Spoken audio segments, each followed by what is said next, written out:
విశాఖపట్నం కూడా చెప్పారు. అంటే ఈ ప్రభుత్వం పైన ఒక నమ్మకం, చెప్పింది చేస్తారనే విశ్వాసం ఉంది. అందుకే ప్రజలు నమ్మే పరిస్థితికి వచ్చారు అధ్యక్ష. ఈరోజు ఈ కాంగ్రెస్ సభ్యులందరూ గుర్తుపెట్టుకోవాలి, రాయలసీమలో ఉండే ప్రజలందరూ కూడా ఆలోచించుకోవాల్సిన అవసరం ఉంది. ఈరోజు ఈ రాష్ట్ర సమగ్ర అభివృద్ధి ఒక్క తెలుగుదేశం పార్టీతోనే సాధ్యం అధ్యక్ష. చేశాం, చేసి చూపించాం. ఈరోజు ఒక్కసారి ఆలోచిస్తే అధ్యక్ష, రాయలసీమ రాళ్లసీమగా మారిపోతుంది, ఎడారిగా మారిపోతుంది అనుకున్నప్పుడు మొట్టమొదటిసారిగా బచావత్ అవార్డుని ఒక ఆధారంగా చేసుకుని మనకు నీళ్లున్నాయి, ఈ నీళ్లు కృష్ణా జలాలు రాయలసీమకు తీసుకుపోవాలని ఆలోచించింది మొట్టమొదటిసారిగా తెలుగుదేశం పార్టీ.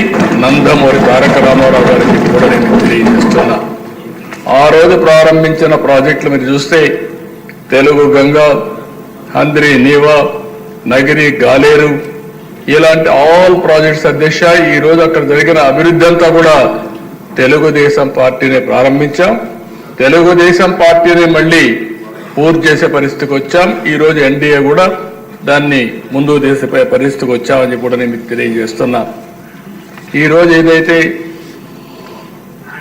సాగునీటి సమస్య ఉందో, దీనికి సాగునీటి సమస్య మీరు ఒకసారి ఆలోచిస్తే, నిన్న కూడా ఈ అసెంబ్లీలో చెప్పాను, నదులు అనుసంధానం చేసి పోలవరం పూర్తి చేసి గోదావరి అటు వంశధార, గోదావరి ఇటు వస్తే పెన్నా, బనక చెర్లకు నీళ్లు తీసుకుపోగలిగితే ఒక గేమ్ చేంజర్ అవుతుందని చెప్పాను.